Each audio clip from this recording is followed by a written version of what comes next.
오늘은 성경적 세계관 적용, 포스트 모더니즘에 대해서 같이 얘기를 좀 나눌 겁니다. 포스트 모더니즘,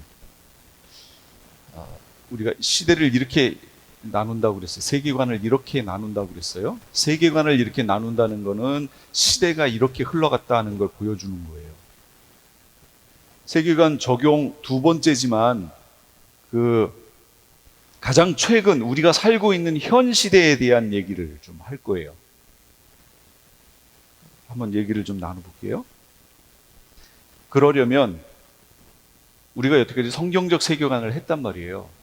성경적 세계관을 자세하게 했던 이유가 있어요. 그게 기준이 되어야 되거든요. 그걸 통해서 우리 크리스찬들은 그 성경적 세계관을 통해서 다른 세계관들을 이렇게 보는 거거든요, 지금. 그 속에 우리가 살고 있기 때문에 내가 이런 속에서 어떻게 살아야 하느냐, 이게 성경적 세계관에서 대단히 중요합니다. 그래서 했던 거예요. 이걸 제가 또 반복할 겁니다. 반복하는 이유는 중요하다는 거죠.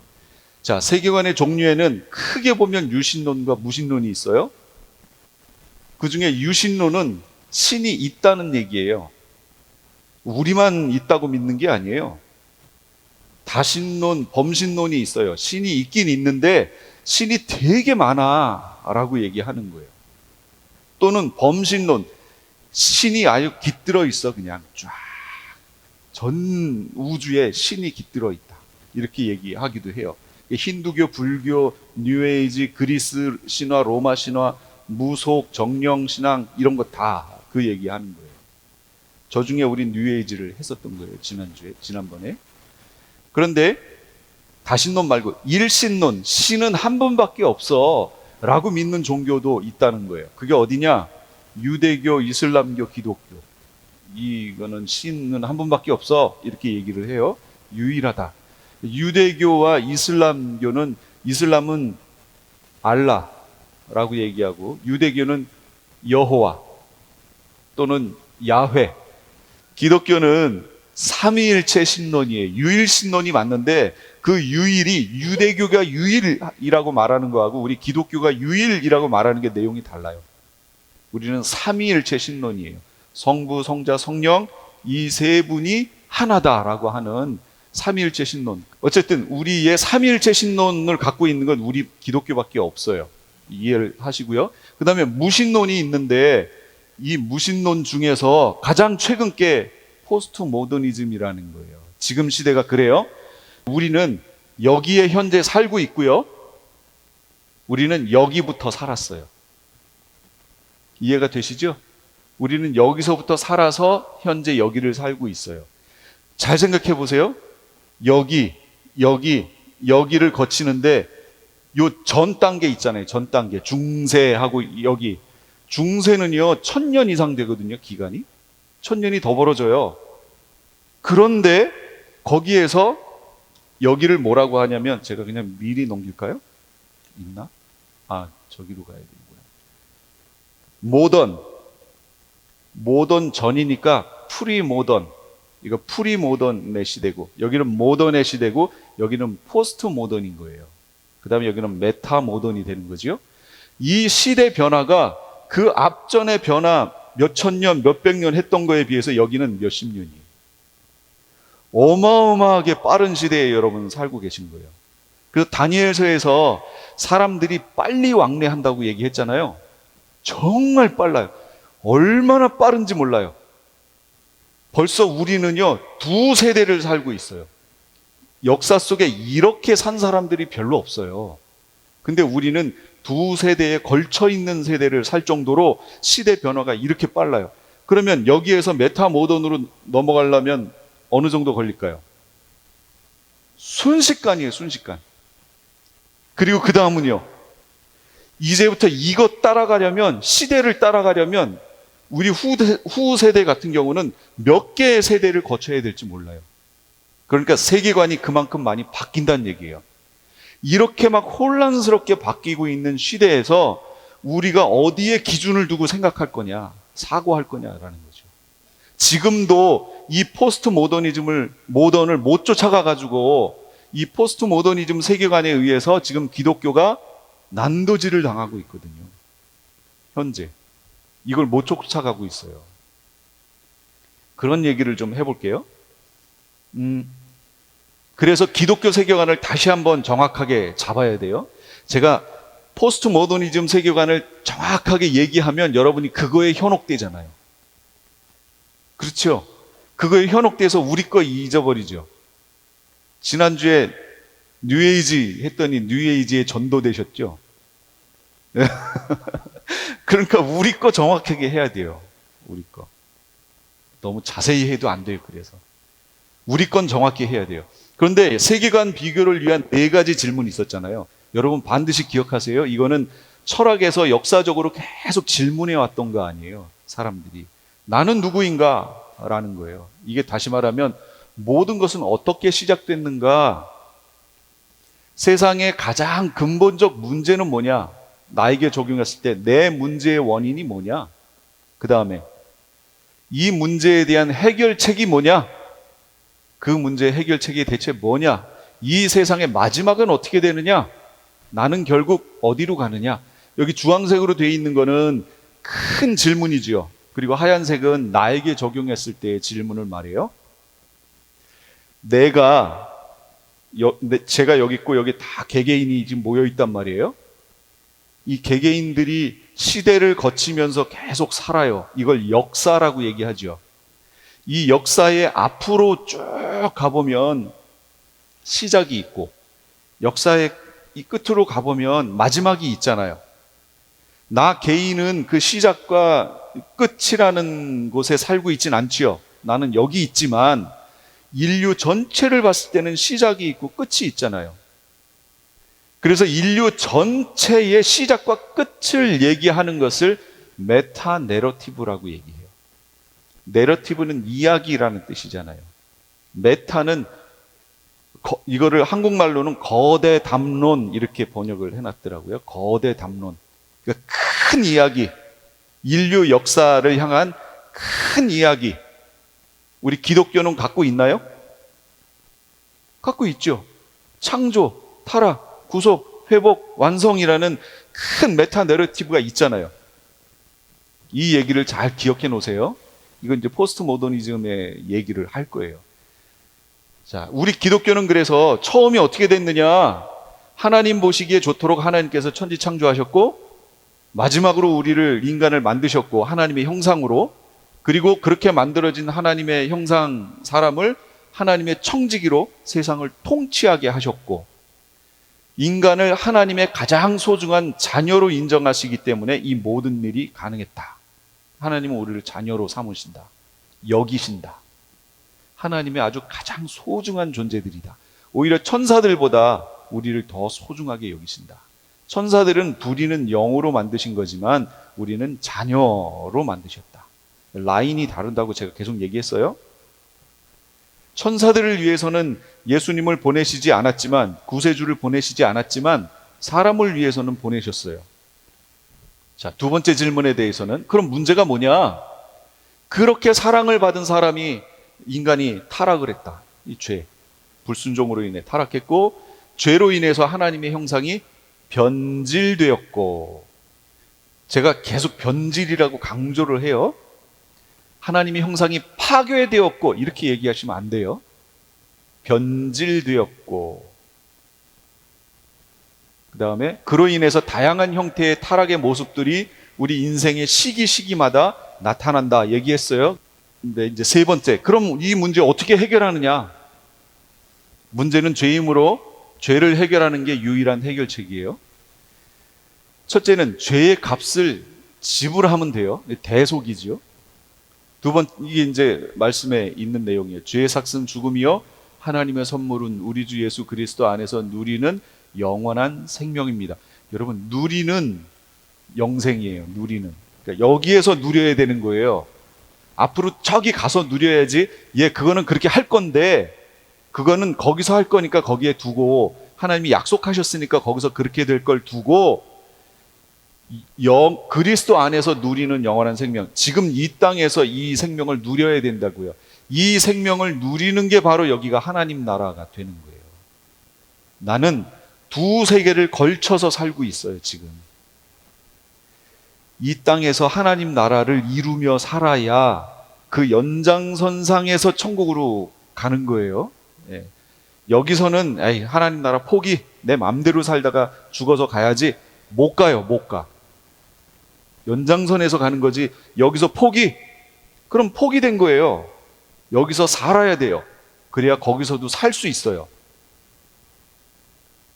두 번째는 변질된 하나님의 형상을 계속해서 회복해 가는 거예요. 우리의 변질된 하나님 형상이 순식간에 변질되지만 회복은 많은 시간을 필요로 한다. 그런데 그 회복이 많은 시간을 필요로 하는데 바로 뭐예요? 영원한 생명을 여기서 누릴 때 이게 점점 회복되는 거예요. 그래서 여기서 하나님 나라를 이루며 살아야 된다고요. 육체로 이 땅에 오신 참된 하나님의 형상이신 예수 그리스도를 내 안에 모시고 그분을 계속해서 닮아가는 거. 이게 하나님 나라예요. 계속해서 닮아가는 거예요. 부족해요. 여러분 살 때마다 여러분의 스스로의 부족함을 탄식하시죠. 자신의 그 연약함을 알잖아요.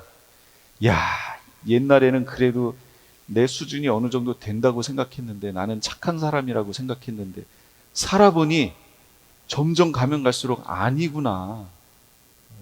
나는 그런 사람이 아니었구나를 점점 깨닫잖아요. 그 깨닫는 것이 진짜로 수준이 점점 떨어진다는 얘기인가요? 그 깨닫는다는 것이 수준이 점점 올라가고 있다는 걸 말하는 거예요. 예전에는 안 그랬나요? 예전에도 똑같았는데 왜 예전에는 그렇게 생각 안 했죠? 내 그 수준이, 그걸 볼 수 있는 수준이 안 됐기 때문에 그런 거예요. 그런데 가면 갈수록 내 연약함, 내 정말 말도 안 되는 모습들이 보이잖아요, 지금. 그게 왜 보여요? 수준이 올라갔기 때문에, 닮아갔기 때문에. 예수님 닮아가면 갈수록 나의 부족함이 더 보여요. 그래서 마치 죄를 더 짓는 것 같아. 근데 그건 아니에요. 주님의 눈을 닮아갔기 때문에 죄가 더 많이 보일 뿐이에요.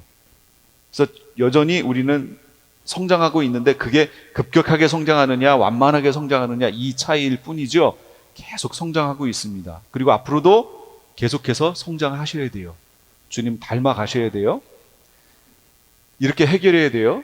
그리고 그렇게 하다가 보면 이 세상의 마지막에 오는데 이 땅에서 하나님 나라를 이루며 산 하나님의 백성들은 최종 완성의 하나님 나라에 들어가게 된다. 그곳을 성경에서는 새하늘과 새 땅이라고 얘기한다.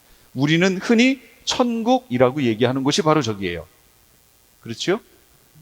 천국은 그냥 가는 게 아니에요. 이 땅에서 우리가 어떻게 살았느냐에 따라 그 연장선상에서 가는 거예요. 꼭 기억하세요. 자, 그러면 포스트 모더니즘 세계관 얘기할게요. 지금까지 이제 기독교 세계관 우리 다시 확인했어요. 포스트 모더니즘에 대해서 한번 볼게요. 시대를 볼게요. 중세, 메디벌, 전현대, 프리모던, 현대, 모던. 우린 여기서부터 살았어요.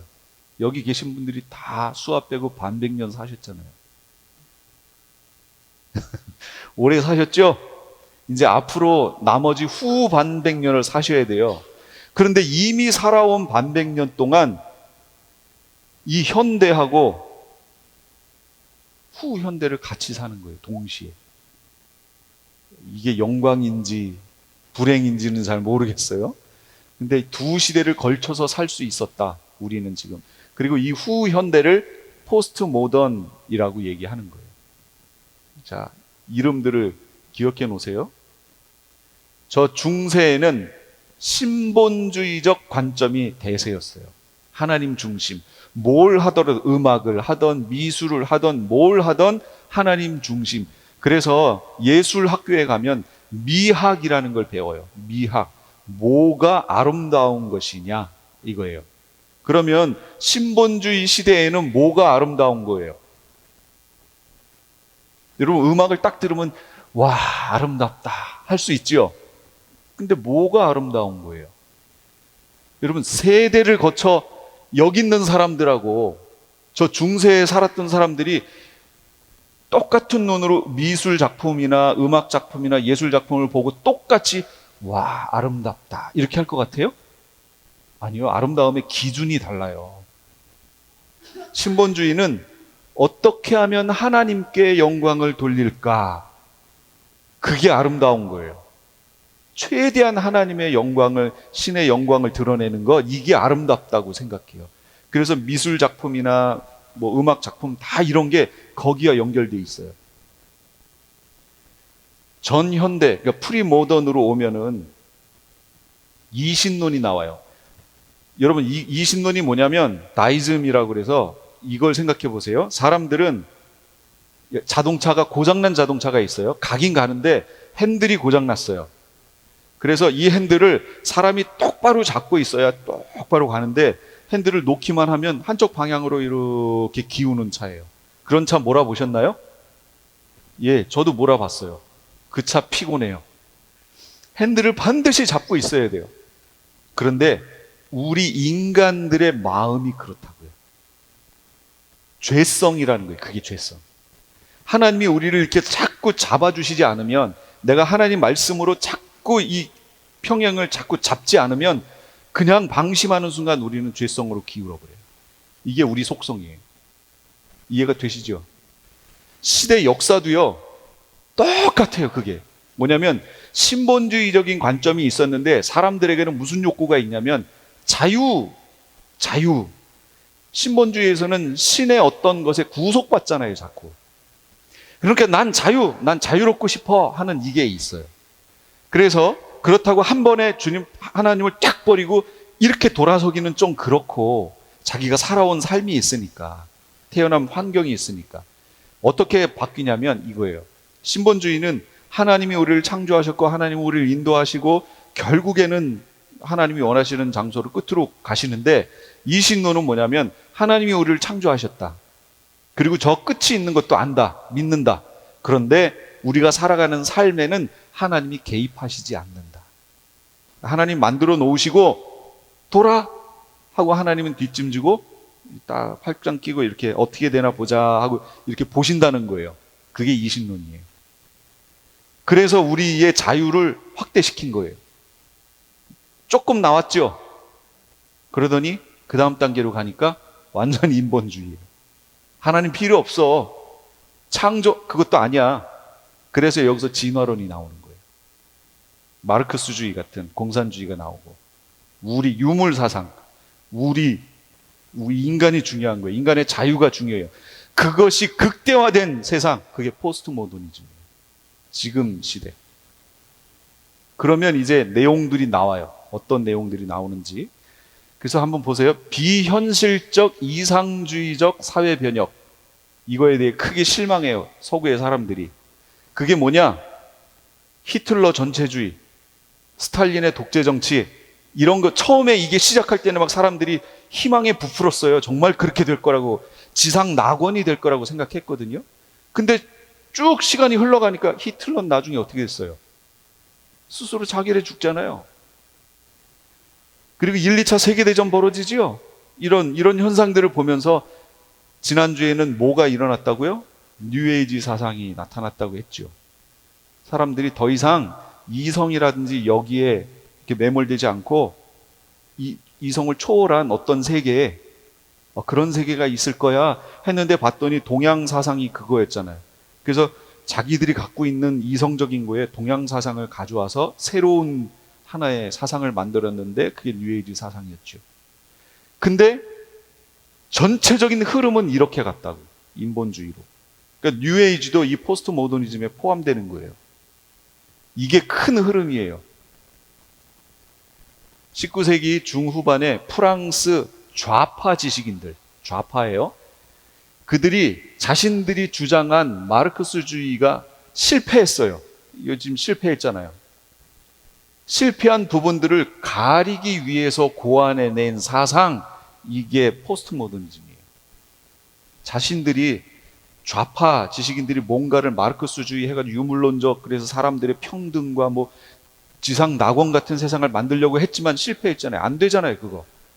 그런데 우리가 실패했다 이렇게 하기는 창피하고, 그러니까 자신들의 어떤 약점들, 실패한 부분들을 가리기 위해서 만들어낸 사상, 그게 포스트 모더니즘이에요. 그리고 여기에 이런 사상 가진 사람들 중에 교수들이 있었어요.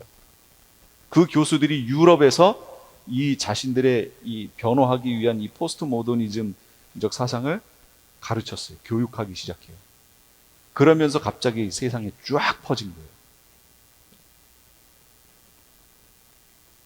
신학에도 이게 영향을 미쳤어요. 자유주의 신학. 이게 다 여기 영향이에요. 개인의 자유를 최대한 보장하는 것을 최고의 선으로 생각해요. 잘 보세요.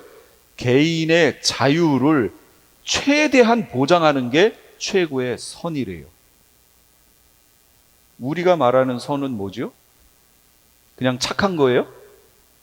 기독교가 말하는 선은 착한 거예요? 아니죠. 하나님의 뜻에 순종하는 게 선이죠. 우리는 정확한 기준이 있단 말이에요. 틀이. 그래서 제가 믿음이라는 단어보다 신뢰라는 말을 쓰라고 하는 이유가, 신뢰는 대상이 있잖아요. 우리에게는 믿음의 대상이 정확히 있다고요. 근데 이들은 그게 아니에요. 자유를, 그 한 사람의 자유를 그냥 최대로 보장해 주는 거, 그게 최고의 선이라고 생각하는 거예요. 절대성을 부인해요. 진리는 뭐지요? 절대적인 거지요. 부인해요. 그래서 포스트 모더니즘 시대, 지금 현 시대는 절대성이 없어요. 제가 막 이게 진리라고, 이게 복음이라고, 진리라고 가르치면 포스트 모더니즘 사상을 가진 사람은 그걸 어떻게 들을까요? 아이, 그건 네 생각이고 내 생각은 안 그래. 이거예요. 이게 포스트 모더니즘의 대답이에요.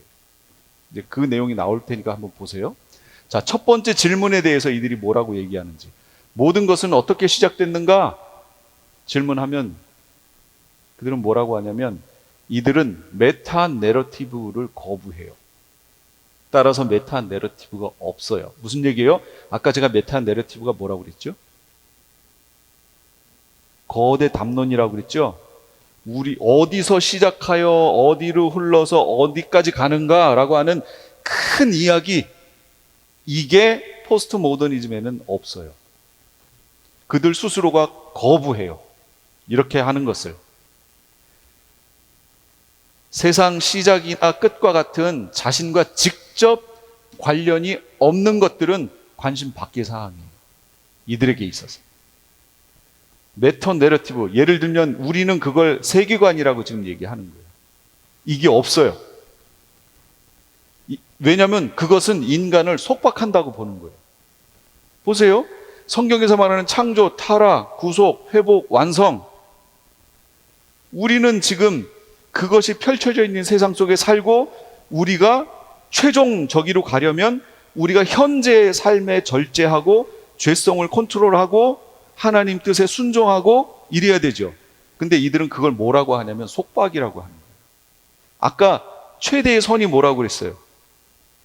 이들이 말하는, 개인의 자유를 최대한 보장해 주는 거, 이게 이들의 관점이에요. 그러니까 이런 것들은 다 속박이다. 인간의 존재를, 인간의 자유, 이것을 속박하는 그 무엇이든지 다 거부해요.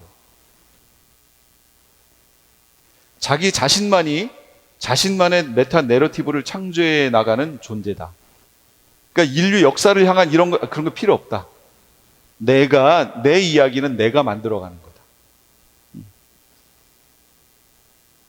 자기한테 자유를 달라라는 거죠. 다른 건 필요 없어. 자유. 이거예요. 내 마음대로 살겠다. 그러면 세상의 가장 근본적인 문제는 뭔가요? 이들이 생각하는 세상의 가장 근본적인 문제. 뭐라고 얘기할까요? 다수에 의한 소수의 핍박이 세상의 가장 큰 문제다. 이렇게 봐요. 다수에 의한. 그 다수가 무엇을 얘기했든지 그 내용은 상관없어요. 다수가 소수를 좌지우지하려고 하면 그건 벌써 그게 죄이고 그게 큰 문제라는 거예요. 그것 자체가 개인의 자유를 구속하는 것이면 아무리 옳은 제도나 법률이라도 나쁜 거예요. 이들 입장에서 보면. 이게 포스트 모더니즘 가진 사람들의 사고예요. 성적인 충동을 너무 억제하기 때문에 정신질환이 발생한다. 이건 뭐지요? 성적으로 자기에게 그 충동이 되는 대로 그냥 발산하라는 얘기예요. 마음대로. 핍박받는 소수는 무조건 선이에요. 내용 상관없다고 그랬죠? 다수가 소수를 핍박하면 그게 문제라고 그랬잖아요. 그러니까 핍박받는 소수는 무조건 선이고 이들을 핍박하는 다수는 무조건 악이에요. 이제 우리 사회에 어떻게 나타났나 보세요. 인간은 언어로 구성된 실체, 언어 표현을 통해 실체의 가치가 달라진다고 보는 거예요. 그래서 이들은 언어 구사력이 되게 좋아요. 특히 선동적 언어들이 상당히 좋아요. 제가 읽어드릴 테니까 보세요. 이성애적 결혼식의 신성함을 믿는 것은, 이성애적인 게 뭐예요? 남녀의 결혼식의 신성함을 믿는 것은 퇴보의 증거이며, 동성 결혼의 법제화를 선호하는 것은 열린 마음의 증거다. 멋있죠? 표현 자체는 멋있죠? 근데 내용은요? 말도 안 되는 내용이잖아요. 이성애자가 많아요? 동성애자가 많아요? 물어볼 거리도 안 되지요. 그러니까 내용은 상관없어요. 이성애자가 많기 때문에 그들이 무조건 악이에요. 동성애자의 숫자가 적지요. 그들이 선이에요. 이 포스트 모더니즘의 관점이에요. 그게. 내용은 상관없어요. 어떤 한국에 최근에 벌어지는 일들이에요. 실제로 교사들 지금 자살하잖아요. 예. 왜 자살해요? 너무 황당해서 해결이 안 되니까. 교사가 학생들과의 이 문제에서 교육적인 행위를 했는데 그것에 대해서 학부모들이 항의를 하잖아요.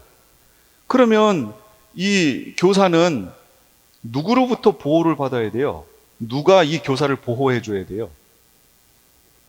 학교와 교육 계열에 거기에서 보호해 줘야 되는 거잖아요. 그런데 이 교사가 그런 부분에 대해서 재판이 걸리고 해가지고 그쪽에 문의를 했더니 교육청에서의 대답이 당신이 다수고 학생이 소수기 때문에 당신이 잘못한 거라고 이렇게 대답을 하더라는 거예요. 그러니까 이 교사는 결국 자살했어요. 자기 편이 돼줄 사람이 없는 거예요. 당신이 기득권자고 학생들은 기득권자가 아니기 때문에 당신이 잘못한 거라고 이렇게 얘기를 하더라는 거예요. 여러분, 이게 얼마나 황당한 일이에요? 이게 현재 벌어지고 있는 거예요. 내용은 상관없어요. 누가 기득권자고 누가 다수냐 이게 중요한 거예요. 그리고 누가 소수냐. 이게 포스트 모더니즘의 관점이에요. 지금 우리는 이 시대에 살고 있다. 그러니 얼마나 지금 이 중요해요? 제가 하나 또 읽어드릴까요? 금욕적 교육 운동을 벌이는 것은 구속하는 행위이며 자유로운 사랑과 혁명을 추진하는 것은 해방의 표지다. 그러니까 금욕적인 그런 교육 이런 거 하지 말라는 거예요. 교회에서 이런 거 많이 하잖아요. 혼전 성관계, 여러분 이게 교회에서 권장하는 내용인가요? 아니죠. 기득권 세력이에요. 다수 세력이에요. 그러니까 소수 세력이라고 생각하는 이들 입장에서는 그것이 우리를 구속하는 행위다. 우리 구속하지 말아라. 우리에겐 자유가 있다. 그래서 자유로운 사랑과 혁명을 추진하는 그런 마음 갖는 거, 이게 해방의 표지다. 열린 마음이고 해방의 표지다. 이런 관점들이에요. 지금 동성애 결혼에 대해서 얘기하는 거 뭐 이런 거 다 이 관점이에요. 그러면 여러분 이제 이해가 되시나요? 왜 그런 내용들이 나오는지? 저는 그래서 희한했던 거예요. 뭐가 희한했냐면 동성애 합법화를 하면서, 그러니까 자유인권법이라는 걸 통해서 자유, 이 인권법을 얘기하면서 정작 이 다수가 얘기하는 건 자유가 안 되는 거예요. 지금 그렇지 않나요, 시대가? 소수는 자유 얘기해도 돼. 근데 다수는 자유를 얘기하면 안 된대요. 자유인권법이래, 그게. 그게 왜 자유인권법이야? 다수를 구속하는 법이지? 저는 초기부터 자유인권법이라는 말은 좋은데 내용은 정말 황당하고 말이 안 되는구나. 그런데 지금 미 정부는 뭐 이미 다 그렇고 한국 정부도 지금 그러고 있다는 거예요. 너무 황당한 세상에 지금 살고 있어요. 진짜로. 그러면 어떻게 해결해요? 이들은 이 문제를 어떻게 해결하냐면 소수가 힘을 모아서 기존의 권위, 기득권과 문화에 도전하여 그것들을 해체하는 것이다. 해체해야 된대요. 해체. 기존에 쌓여왔던 어떤 거, 교회 안에도 교회 안에 기존의 모던 시대를 거쳐온 중세부터 모던을 쭉 거쳐오면서 교회 안에 있는 어떤 틀들이 있잖아요. 구조가 있잖아요. 이거 해체, 깨버려야 돼요. 모든 대다수의 성도는 다 기득권자고 권위자들 위치에 있으니까, 그래서 MZ세대들은 이걸 다 깨야 된다라고 생각하는 거예요.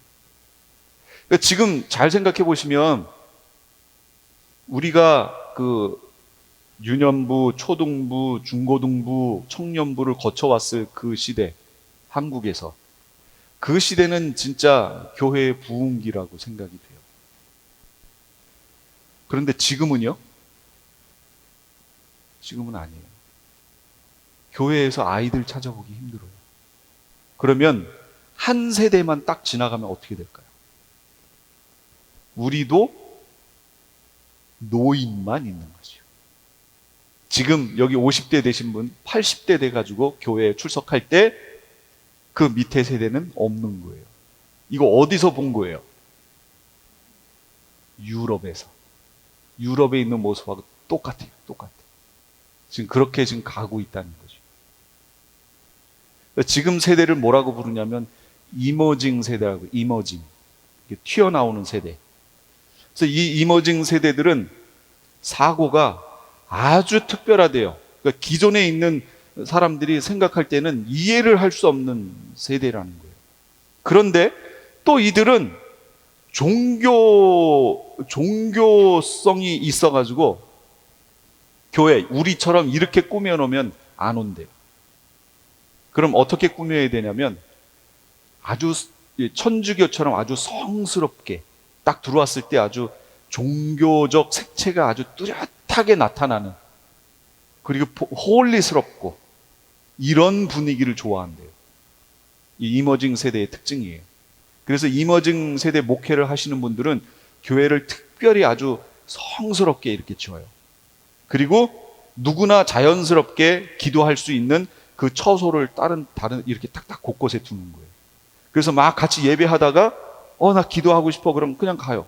그래서 혼자 막 거기서 기도하고 이렇게 와요. 이런 분위기를 만들어주는 거예요. 그런 이머징 세대를 목회하시는 분들이 미국이나 이런 데 있어요. 그 교회들은 젊은이들의 숫자가 이렇게 늘어나요. 실제로. 어떤 형식적인 면에서 이거를 어느 정도 맞춰서 그들을 수용할 필요성은 있지만 기준 자체를 바꿔버리면 이건 우린 무너지는 거죠. 어른들이 얘기하면 기득권자잖아요. 권위자잖아요. 그러면 이 포스트 모더니즘적 사고를 하는 아이들은 뭐라고 할까요? 꼰대. 그래서 나오는 거예요. 저거 해체해야 돼. 저 우리 수용할 수 없어. 그건 당신 얘기고 넘어가는 거예요. 그래서 꼰대라는 말이 나오는 거예요. 시대적으로. 이를 위해서 국지적인 작은 충돌, 다툼을 통해 사회의 기반을 흔드는 것이 필요하다. 억압된 소수가 억압하는 다수에 저항하기 위한 어떤 불법 행위도 정당하다. 이게 이들의 사고예요. 그러면 이들의 사후 세계에 대한 생각은 어떨까요? 아까 메타 내러티브가 없다고 그랬죠? 없어요. 이들에게 사후 세계는 없어요. 메타 내러티브를 부정하기 때문에. 이 세상에서의 삶이 끝나면 모든 것은 끝이에요. 그러니까 내가 현재 여기 살고 있는 이게 중요해요? 어떻게 중요해요? 그래서 자유로워야 돼요. 누구에게 구속받으면 안 돼요. 나는 내 삶을 살아야 되는 거예요. 혼자 살면. 그래서 요즘 혼자 사는 사람이 많은가요? 왜 TV 프로도 나 혼자 산다 뭐 이런 거 많잖아요. 그리고 이거하고는 관계가 없는데 이 연장선송에 뉴에이지가 여기에 포함되고 있거든요. 이 시대에 나타나는 또 하나의 불의의 현상이에요. 거기는 뭐가 발달하냐면 동양 철학이, 동양 세계관이 들어가 있다고 그랬잖아요. 환생 같은 거.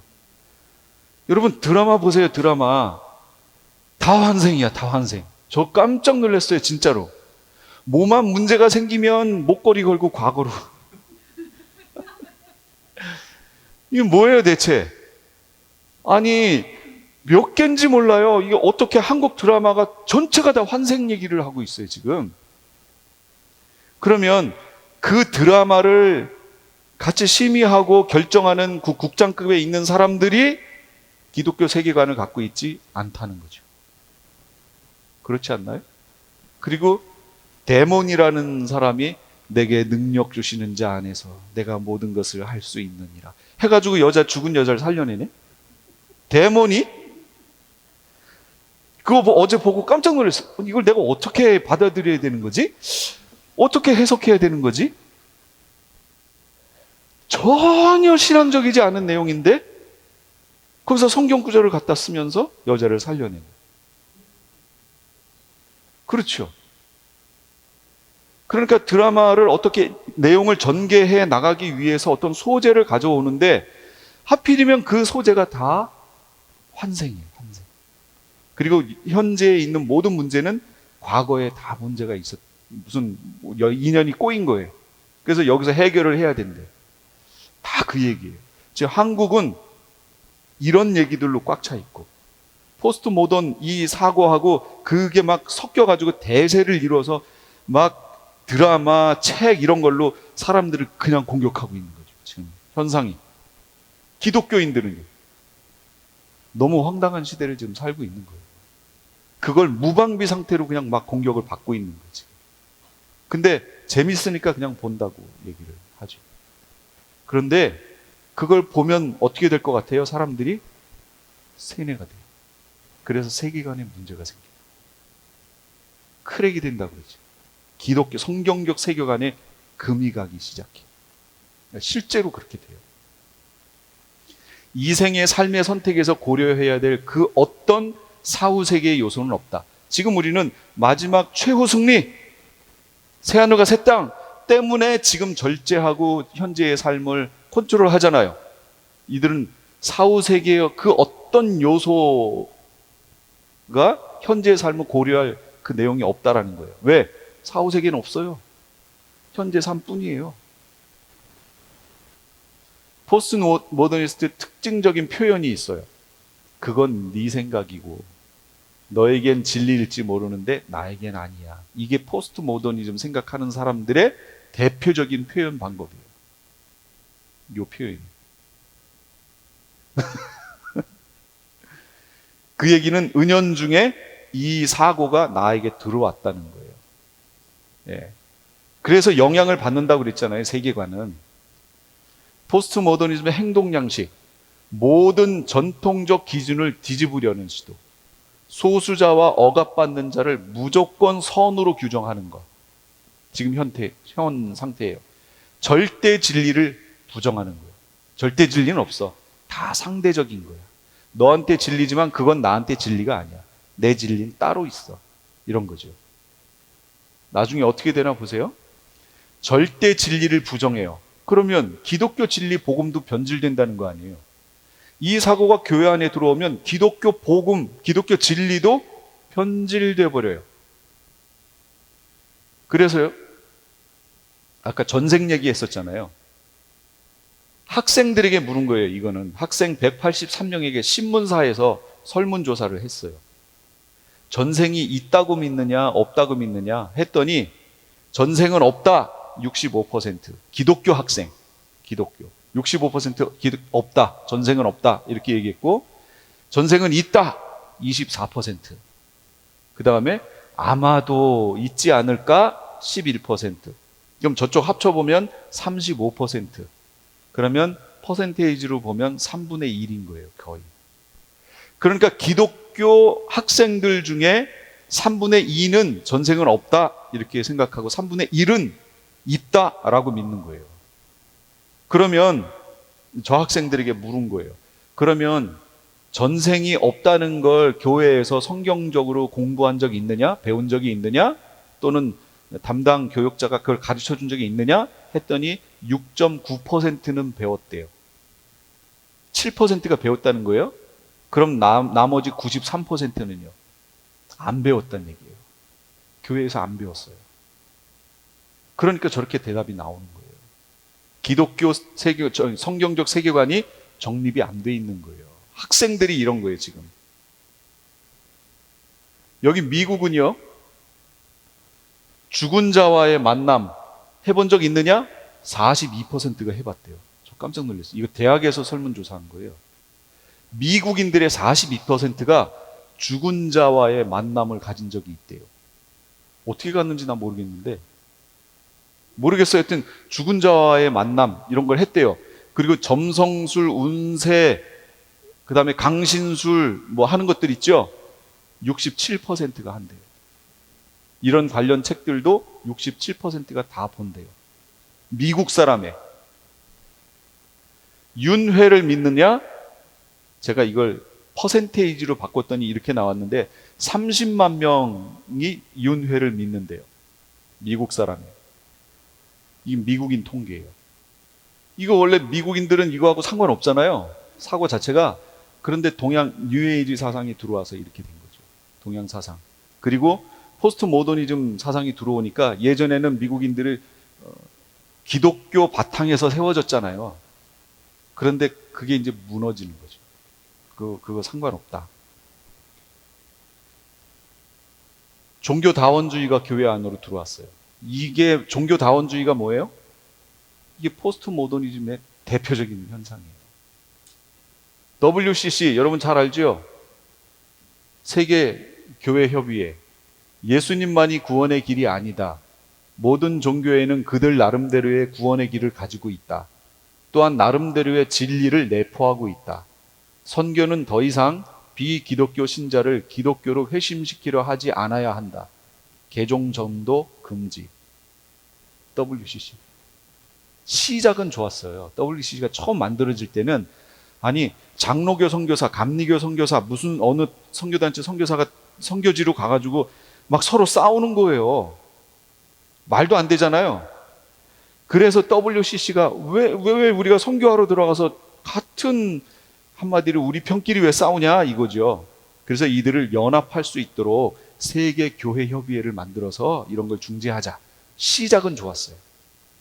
근데 이게 되다 보니까 여러분 보세요. 장로교, 감리교 또는 다른 교단, 이 얼마나 교단이 많아요. 이것을 서로 하나로 만들려면 무슨 말을 해야 돼요? 상대적으로 상대를 인정해 줘야 된다고 말을 해야 될 거 아니에요. 그렇죠. 이게 같은 기독교 복음 안에서 그렇게 얘기하면 상관이 없는데 이게 점점 확대되더니 천주교도 들어오고 동방종교도 들어오고 불교도 들어오고 이슬람도 들어오고 이해해 주겠다는 거예요. 이해해 주겠다고. 대상이 점점 넓어지는 거예요. 그래서 결국 이렇게 돼버렸어요. 시작은 좋았는데 끝이 이렇게 됐어요. 이렇게 갈 수밖에 없었던 이유는 포스트 모더니즘 때문에 그래요. 절대적인 건 없다 라고 포스트 모더니즘 생각이, 그러니까 사상이 교회 안에서 복음의 내용도 그렇게 만들어버린 거예요. 이게 교회 안에 들어온 거예요. 여러분 이거 누가 했다고 생각하세요? 마귀가 한 거예요. 이 배후 세력이 마귀라고요. 일곱 머리라고 했잖아요. 머리. 그 시대의 배후에 있는 세력, 머리. 그 사탄이 한 거예요. 결론이에요. 구원의 약속을 가지고 있는 사람일지라도 그 속에는 여전히 죄성이 작용하고 있다. 이해되시나요? 예. 죄성이 여전히 작용해요. 핸들이 틀어져 있어요, 지금. 그래서 이걸 계속 고쳐나가는 거예요.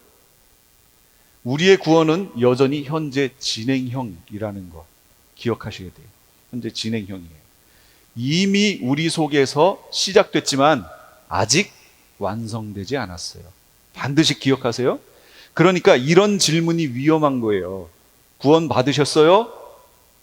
이 질문이 사실은 위험한 거예요. 우리를 혼란케 하는 거예요, 질문이. 구원에 대한 약속을 가지고 계세요? 이렇게 질문해야 되는 거예요. 구원의 약속 가지고 계세요? 예, 약속을 가지고 있습니다. 라는 대답은 내가 이걸 지켜나가겠습니다. 라는 의미가 담겨 있는 거죠. 근데 구원 받으셨어요? 하면 구원이 끝났다는 얘기 아니에요. 예, 그래서 이게 문제라는 얘기예요. 이미 우리 속에서 시작됐지만 아직 완성되지 않았다라는 걸 기억하셔야 돼요. 현재 진행형이다. 두 번째, 그러므로 우리는 끊임없이 그 죄성을 통제받아야 돼요. 동의하시죠? 죄성이 통제받지 않으면요, 이 차는 그냥 틀어져 버려요. 그냥 전복되고 사고 나버려요. 큰일 납니다. 하나님의 말씀은 우리의 죄성을 통제하십니다. 그렇잖아요. 우리가 기준이 서야 그 기준에 맞추려고 할 거 아니에요. 기준! 이열 횡대로 모여 헤쳐 모여 하면 이열 횡대로 모일 거 아니에요. 삼열 종대로 모여 헤쳐 모여 하면 그 기준을 중심으로 모이잖아요. 근데 기준이 없어. 이열 횡대로 헤쳐 모여. 기준이 없어. 어디에 맞춰서 이열 횡대를 서야 돼요? 기준이 중요하죠. 하나님의 말씀이 우리의 삶의 기준이에요. 거기에 맞춰야 되는 거라고요. 근데 포스트 모더니즘은 기준이 없어요.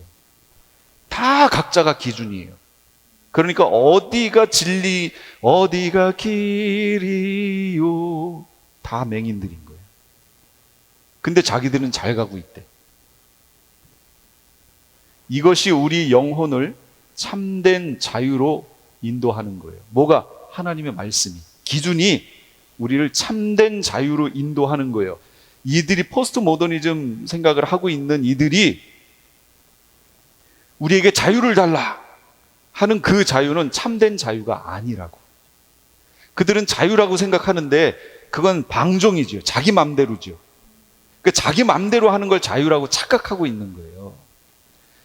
하나님의 말씀이 우리를 지켜주실 때 그 안에서 누리는 게 참된 자유라고. 어떤 심리학자가 울타리 실험을 했어요. 울타리는 속박이 아니라 최소한의 안전장치라는 거예요. 운동장에 울타리를 치워버렸어요. 그리고 아이들이 어떻게 노나 하고 봤어요. 어디에서 놀까요? 운동장 안에서 노는데 우리 흔히 생각에 저 담벼락만 없으면 내가 맘대로 그냥 밖에 나갔다가 오고 막 자유로울 거라고 생각하잖아요. 그런데 정작 그 울타리를 치웠더니 아이들이 운동장 가운데서만 놀더래요. 심리학자가 봤더니. 그래서 울타리를 다시 쳐줬더니 아이들이 운동장 전체에 퍼져가지고 놀더라는 거예요. 훨씬 자유롭죠? 알겠죠? 그 울타리가 뭐예요? 하나님 말씀. 테두리. 여기를 하나님이 딱 정해 놓으셔야 그 안에서 우리가 마음대로 참된 자유를 그때서야 누리게 된다고. 근데 포스트 모더니즘을 갖고 있는 이들은 뭐라고요? 그 울타리 치워! 이 얘기 하는 거예요. 자기가 자유로울 줄 알고. 근데 그 순간 밖에 나가다가 교통사고도 나고요. 나쁜 사람들도 들어오기도 하고요. 더 불안한 거죠. 그러니까 허무주의 같은 이런 것들이 막 보이는 거예요. 자살률 높아지고 이런 현상들이 지금 나타나고 있다 그 얘기입니다. 우리는 어떻게 해야 될까요? 그래서 이걸 찾아봤더니 어떤 사람들은 포스트 모더니즘 시대에 맞는 우리가 지금 창조, 타락, 구속, 회복, 완성이라는 그 기독교 성경적 세계관을 가졌잖아요. 그거는 어떤 학자가 얘기하는 거예요? 그거는 그 전 시대, 모던 시대, 그 전 시대에 우리에게 주어졌던 유물이고, 지금 포스트 모더니즘 시대에는, 모던 시대에는 그건 옛날 구습이니까 그거 버려버리고 포스트 모던적 관점에서의 기독교 세계관, 성경적 세계관을, 패러다임을 새로 만들어야 된다. 그래서 그걸 패러다임 시프트라고 얘기해요. 여러분 컴퓨터에서 시프트 키를 딱 누르면 똑같은 걸 눌렀는데 다른 키가 먹히죠? 패러다임을 시프트 시켜야 된다고. 패러다임 시프트라고 얘기해요. 그러니까 기독교의 세계관도 이렇게 패러다임 시프트를 시켜야 된다. 이렇게 주장하는 학자들도 있어요. 제가 지금 그 박사 공부하는 중에도 그런 내용들이 나와요. 그러면 제가 의문을 갖는 거예요. 이 시대에 맞게 기독교 세계관을, 패러다임을 바꿔야 된다고? 다른 관점으로 봐야 된다고? 틀을 깨버려야 된다고? 틀을 깨고 기독교 세계관을 새로 만들 수 있을까? 기독교 세계관을 만든다는 것 자체가 틀 아닌가요? 근데 이걸 어떻게 깨고 새로 만들지? 그래서 그 부분에 대한 얘기들이 서로 나왔을 때 저는 반대한다고 그랬어요. 왜냐하면 기준을 깨버리자고 하는 얘기 아니에요. 지금 기준을 깨버리면 어떻게 판단할 건데? 뭘 기준으로 볼 건데? 3열 종대를 헤쳐모여 어디에 모일 건데? 여기서 3열 종대 헤쳐모여 했더니 저 샌디에고에 가가지고 사람들이 하나씩 서기 시작해.